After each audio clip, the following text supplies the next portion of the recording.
नमस्कार दोस्तों, उषा की आवाज चैनल में आप सभी का स्वागत है। हमारी आज की कहानी है किसान और बादल। गोपालपुर गांव में हर व्यक्ति किसान था। उस गांव को किसानों का गांव कहा जाता था क्योंकि लोगों को खेती के अलावा कुछ और नहीं आता था। गांव वाले ज्योतिषी को बहुत मानते थे। एक बार उनके गांव में जाने माने ज्योतिषी का आगमन हुआ। सभी गांव वाले उस ज्योतिषी के पास पहुंचे और गांव का भविष्य जानना चाहा। ज्योतिषी ने भविष्यवाणी करते हुए कहा कि अगले 10 साल तक इस गांव में बारिश नहीं होगी। पानी की एक एक बूंद के लिए गांव वाले तरस जाएंगे। गोपालपुर गांव में अकाल पड़ेगा। ज्योतिषी ने सभी गांव वालों से कहा कि यदि तुम सब अपनी और अपने परिवार वालों की जान बचाना चाहते हो तो इस गांव को खाली कर किसी दूसरे गांव में बसने के लिए चले जाओ। उनकी बातें सुनने के बाद सभी गांव वाले बेचैन हो उठे। उन्होंने घर जाकर सामान बांधना शुरू किया और सबने फैसला लिया कि वे अगली सुबह ही गांव खाली कर देंगे। उस गांव में एक परिवार ऐसा था जो किसी ज्योतिषी और भविष्यवाणी पर कभी यकीन नहीं करता था। उस परिवार का मुखिया, जिसका नाम हरिया था, उसने अपनी बीवी और बच्चों से कहा कि वे गांव छोड़कर नहीं जाएंगे और ये सब बेकार की बातें हैं। इतने साल तक सूखा पड़ ही नहीं सकता।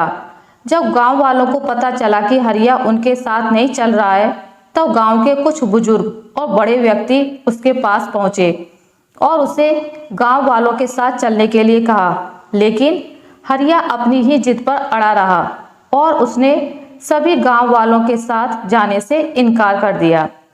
अगली सुबह हरिया और उसके परिवार को छोड़ बाकी सभी लोग गांव छोड़कर चले गए।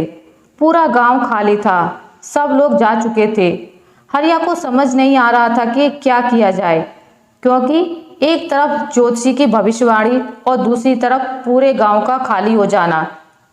2-3 दिन के बाद हरिया ने सोचा कि क्यों ना हल को लेकर खेत ही जोतता रहूं, क्योंकि जो काम है वह तो होता रहे। उसने खेत जोतना शुरू किया। पहले दिन निराश हताश होकर वह घर लौटा और यही सिलसिला 3-4 दिन तक चलता रहा। हफ्ते बीत जाने के बाद एक दिन हरिया अपने खेत पर हल जोतने पहुंचा।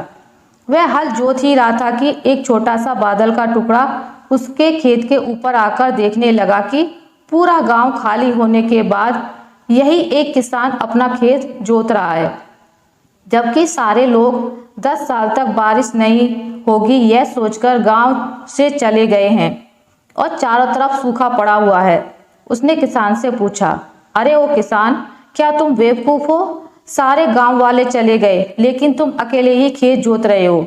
यह सुनकर किसान ने बादल से कहा, क्या आपको पता है कि मैं खेत क्यों जोत रहा हूँ? इसके पीछे एक बड़ी वजह है। उसी वजह के कारण मैं काम कर रहा हूँ। वजह यह है कि मैं खेत इसलिए जोत रहा हूँ कि मैं खेत जोतना ना भूल जाऊं, हल चलाना ना भूल जाऊं। आपको तो पता नहीं आप कब वर्षोगे, लेकिन अगर मैं हल चलाना भूल गया तो मैं अपनी जिंदगी में करूँगा भी क्या? बादल ने सोचा कि ज्योतिषी ने तो भविष्यवाणी कर दी है कि 10 साल तक हम बरसेंगे नहीं। अगर हम बरसेंगे नहीं तो कहीं हम बरसना ना भूल जाएं। वहाँ और भी बादल इकट्ठा हो गए और जमकर बारिश होने लगी। ये छोटी सी कहानी हमें अपनी लाइफ में एक बड़ी सीख देती है कि किस्मत या भाग्य हमेशा उसी का साथ देता है जो मेहनत करता है, जो मेहनत करने से पीछे नहीं हटता है। आशा करती हूँ आपको मेरी आज की कहानी अच्छी लगी होगी। अगर आपको मेरी कहानी अच्छी लगी है तो इसे लाइक करें, ज़्यादा से ज़्यादा शेयर करें और अगर आप मेरे चैनल पर नए हैं तो इसे सब्सक्राइब करना ना भूलें। मिलते हैं एक नई कहानी के साथ, तब तक के लिए नमस्कार।